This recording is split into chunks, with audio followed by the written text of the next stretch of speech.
I'm Bob Pratty, Chief Executive of ACC Liverpool, and I've been here since the inception of the project. In 2005 is when I first started. We opened, of course, with Capital Culture, a fantastic opening for us in that 2008 period. And since then, we've gone from strength to strength in terms of all the kind of activities you've articulated. It's been fantastic, and obviously we're going to talk about the future today with ECL, which we'll touch on a bit later on. But let's go back to 2004, which is up here on this amazing timeline. How did you plan something like this? Because I know you were here then. How did you put it all together? Yeah, well, to say this is what my whole kind of industry background is in events and exhibitions. I was at the NEC in Birmingham for many years and then came up here to open the building. So we were fortunate that we had some input into the design and the development of the building in 2004 before I actually started on the project in 2005. And this whole area was a car park when I first came. I remember the first days of walking around in a car park thinking, crikey, taking on a big project here. Let's talk about that. The location is key, really, because it's dockside, it's on the waterfront. Was that obviously a strategic decision, like that you put this fantastic place here? Yeah, I think there were many options as to what could go here. At one point, it was going to be the home for the new Everton Football Club.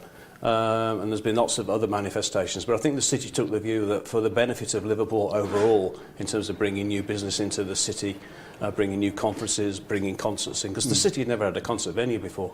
I think they thought this was the ideal location, and there's something about being close to the waterfront that just makes the building magical. It does. When you're outside in summer months especially, it just adds to that excitement if you're going to a gig or a conference, doesn't it? So going back to this, you started building. How long did it take to get off the ground, all of this? Yeah, well, we started doing the planning in 04. We were on site in July 05. We were open by the skin of our teeth for the opening ceremony of Capital Culture in 2008. And there's an interesting story there that the build, as many of the builds do, had its challenges as we were going through. And at one point, we didn't think we were going to be ready for the opening ceremony. That must have been a lot of pressure because you've got to get it ready. Well, yeah, the two projects were separate, but kind of came together because of that.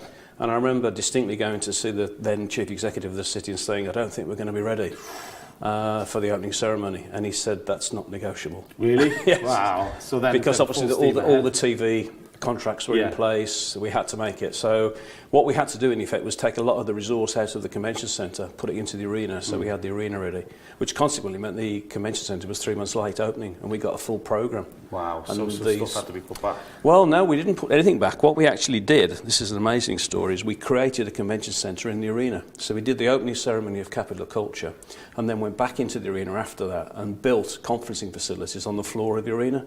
So we did 3 months of events related to what was going to be the really busy programme in the convention centre, and then the arena reverted back to its arena use. Perfect so example of using the space wisely. So Capital Culture, obviously a huge year for the city, but for you guys, you had a massive bill that year as well, because you opened up with a massive concert. This was the advantage of opening our programme with Capital Culture in that 2008 year, because we had events like the MTV Awards and the Sports Personality Awards, which we probably wouldn't have got in our first year of operation without it being the Capital Culture year. So Capital Culture enabled us to hit the ground running, and we had all those major events, many of them which were televised, not only in the UK but around the world. So it really helped build our reputation. Spotlight was on you guys then. Spotlight, the eyes of the world were on Liverpool and on the venue. And the two things became synonymous, so it was a great opening period for us. And I come to a few of these myself, the arena was a focal point in 2008, yes. I think, for Capital Culture.